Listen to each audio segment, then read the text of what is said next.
కర్నూలు జిల్లాలో జరిగినటువంటి బస్సు ప్రమాద ఘటనకు సంబంధించినటువంటి కొన్ని వివరాలు బయటకు వచ్చాయి.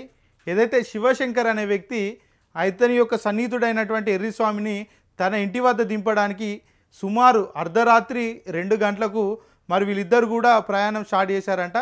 వెళ్తున్న క్రమంలో కియా షోరూమ్ పక్కనే ఉన్నటువంటి హెచ్పి పెట్రోల్ బంక్లో సుమారు 300 రూపాయల వరకు కూడా వీళ్ళిద్దరూ పెట్రోల్ బండ్లో కొట్టించారట. దానికి సంబంధించి ఒకసారి విజువల్స్ కూడా ఉన్నాయి, దానికి సంబంధించి కూడా ఒకసారి చూసే ప్రయత్నం చేద్దాం.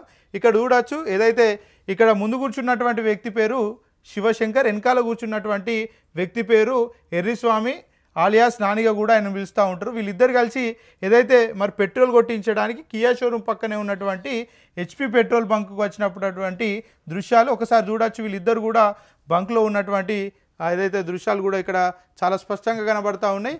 పెట్రోల్ కొట్టియడానికి ఇక్కడికి వచ్చారు. ఆ తర్వాత చూస్తే మరి పెట్రోల్ కొట్టించినాక ఒకసారి విజువల్స్ చూపెడతాం మీకు. ప్రమాదం అసలు ఎందుకు జరిగిందనే అంశాల గురించి కూడా చాలా స్పష్టంగా ఇక్కడ మాట్లాడుకోవచ్చు.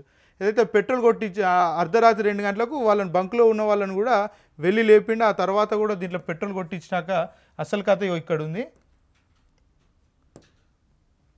బైకు రివర్స్ చేయలేక స్టాండ్ తోటే స్కిడ్ అవుతూ ఉన్నాడు ఇక్కడ. అంటే అప్పటికే వీళ్ళు మద్యం సేవించారు అనేది చాలా క్లారిటీగా అర్థమవుతూ ఉంది. ఎందుకంటే ఈ శివశంకర్ అనే వ్యక్తి బంకులోనే విన్యాసాలు కూడా వేసినట్టు కూడా అర్థమవుతూ ఉన్నాయి. దానికి సంబంధించి ఆయనకు ఉన్నటువంటి పల్సర్ బైక్ మీద మరి ఏ రకంగా కూడా డ్రైవ్ చేస్తూ ఉన్నాడో అర్థమవుతూ ఉంది. ఇక్కడే 2 టైమ్స్ స్కిడ్ అయింది బైక్ ఆల్రెడీ. మరి దాన్ని బండిని తిప్పలేక స్టాండ్ తోటే తిప్పుతూ ఉన్నాడు. అదేవిధంగా తర్వాత కూడా మరి స్పీడ్ నడపడం వల్ల కూడా అక్కడ కాస్త స్కిడ్ అయింది. ఆ తర్వాత మరి బస్సుకు సంబంధించినటువంటి విజువల్స్ కూడా ఉన్నాయి. ఏదైతే కర్నూలు దగ్గరలో ఉన్నటువంటి కర్నూలు సమీపంలో ఉన్నటువంటి టోల్ ప్లాజా వద్ద కూడా బస్సు వస్తున్నటువంటి క్రమం, ఆ స్పీడ్ ఎంత ఉన్నదో ఒకసారి మీరు అబ్జర్వ్ చేయండి.